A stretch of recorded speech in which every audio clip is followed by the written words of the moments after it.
So when Draupadi was like being humiliated in the court, it wasn't that only she was being humiliated. In during that time, actually everybody who was present in the court, everyone got humiliated. So this is what exactly happened.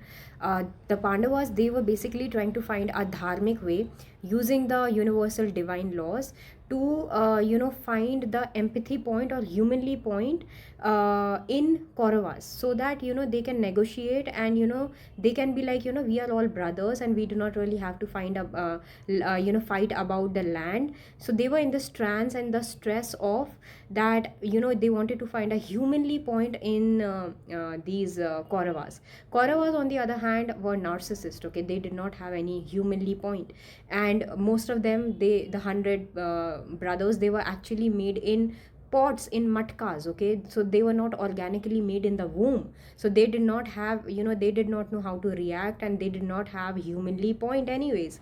So they were actually like programs. Okay, but programs which will act in opposite to somebody who is made in a, like organically made inside a mother's womb. Now what happened is that, the game escalated, and they put their own wife on the stake, and she was being dragged by hair, and she was getting humiliated. Now for Draupadi, she was like so enraged, because in front of the husbands who are supposed to protect, like what dharma, like she was enraged, like what dharma are you thinking about? It is your dharma to protect me, like, the wife.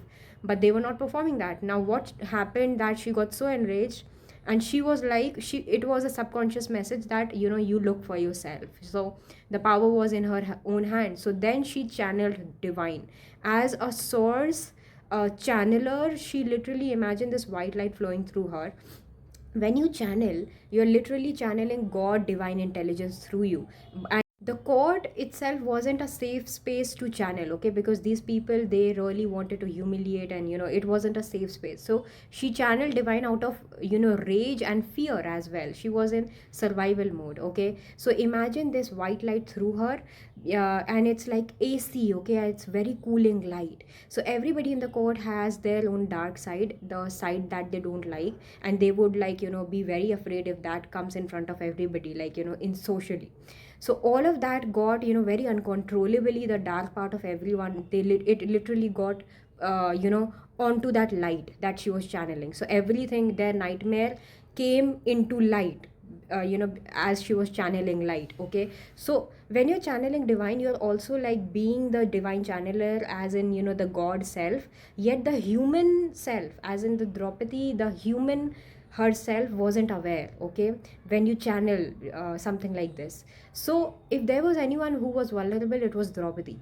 But when this event happened, for the Pandavas, they looked at this guy, Kaurav, the Duryodhan, okay, who was undraping her, and he literally looked like a fool trying to undrape her, and that was like his nightmare. He looked like a fool trying to undrape somebody, and they were not getting undraped somehow. Okay, so for the first time, Pandavas saw him as, oh, this is your weak point, this is your weakness, that, what if you are undraping, and someone is not getting. So he looked that way. So for the Pandavas, they saw that this is their weak point. But the thing is that they were narcissist.